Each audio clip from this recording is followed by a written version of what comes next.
Good evening to all.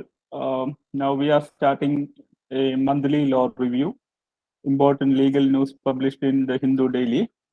So let's begin with a very important news which was reported in Hindu Daily previous months.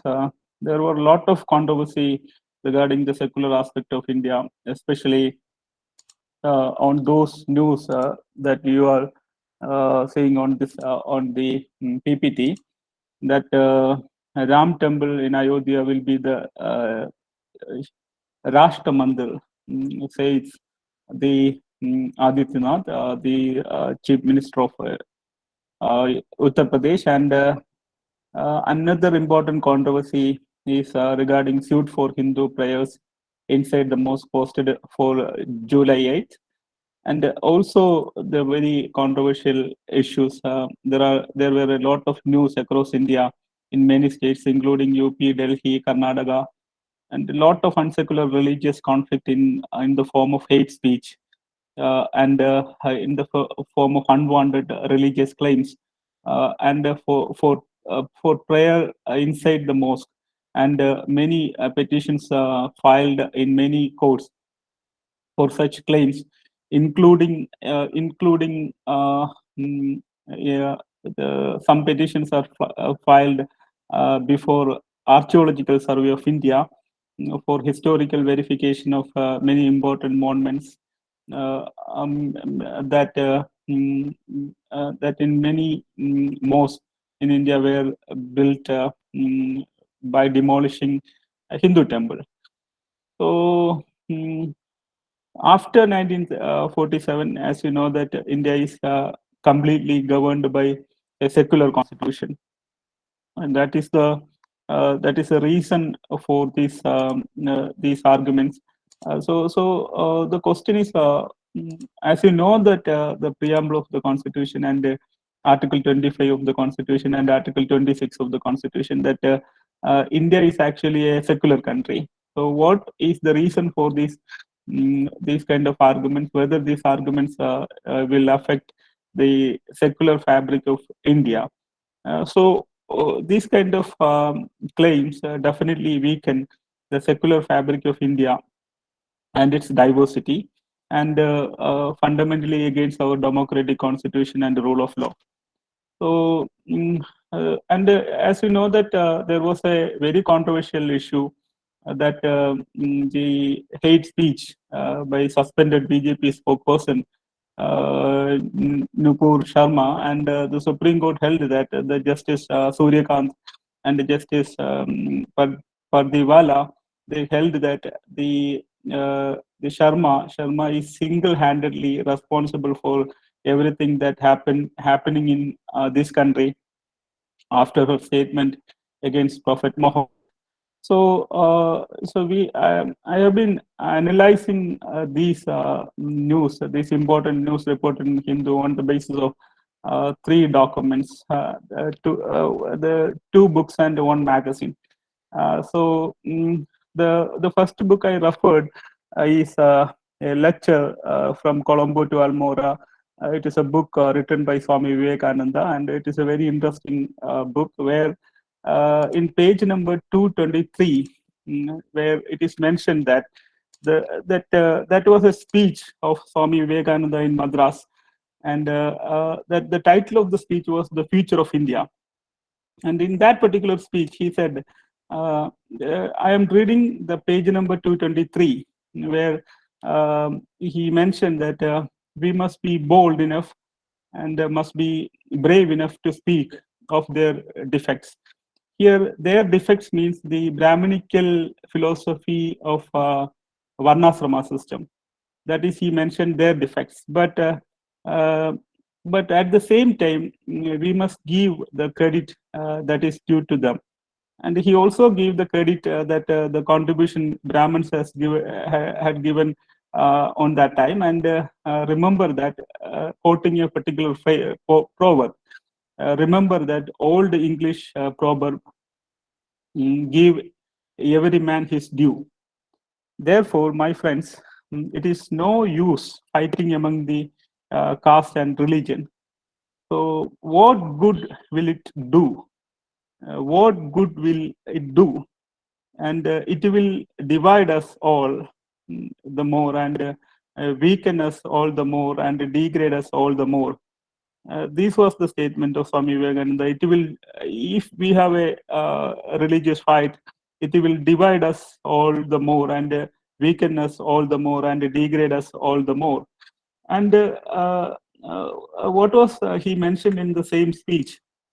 That I repeat, the days of exclusive privileges and exclusive claims are gone forever from the soil of India. So that is another the next statement of Swami Vivekananda. The days of exclusive privileges and exclusive claims are gone forever from the soil of India. Even to the and then the next paragraph of his speech, that saying that even to the Mohammedan, that is very important point, because it is the statement of a Hindu philosopher and a monk. Even to the Mohammedan rule, we owe that the great blessings. We owe that great blessings, that the destruction of exclusive privilege. That is one of the most important great blessings of Mohammedan rule, that destruction of exclusive privileges. That rule was, after all, not all bad. That rule was, the Mohammedan rule was not all bad. Nothing is all good, all bad, and nothing is all good. And the Mohammedan conquest of India come as a salvation to downtrodden, to the poor. So this is a very important statement of Swami Vivekananda in his speech, The Future of India. He delivered in the Madras, where in 1895. And the Mohammedan conquest of India comes as a salvation to downtrodden, to the poor. That is why 1/5 of our people have become Mohammedans. So, then he mentioned a very important statement, that the unity in religion, therefore, is absolutely necessary as the first condition of the future of India. That is a very important statement. The unity of religions, therefore, is an absolute necessary as the first condition of the future of India. So historically and philosophically, when you analyze the Hinduism, we come to a conclusion that the Hinduism is a very tolerant religion, as mentioned by the Swami Vivekananda, not only in this particular speech, but also his famous speech in the Parliament of Religion in 1893, September 11th. So, and then when you analyze the constitutional aspect, that is mentioned in a book, that India's Constitution, Origin and Evolution, which is written by Samaraditya Pal, and which contains a Constituent Assembly debates, Lok Sabha debates on constitutional amendment, and also Supreme Court judgment.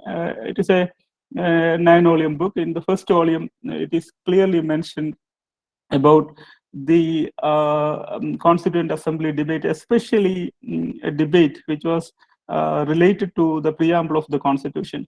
So what is actually the spirit of the Vivekananda speech is actually the spirit of the Constitution, because the Constitution, our Constitution, is religious neutral document. Our Constitution is a religious neutral document, and when in the Constituent Assembly, and there is a debate related to the preamble of the Constitution, there was a statement on by one of the members of the Constituent Assembly that we have to create our preamble like this.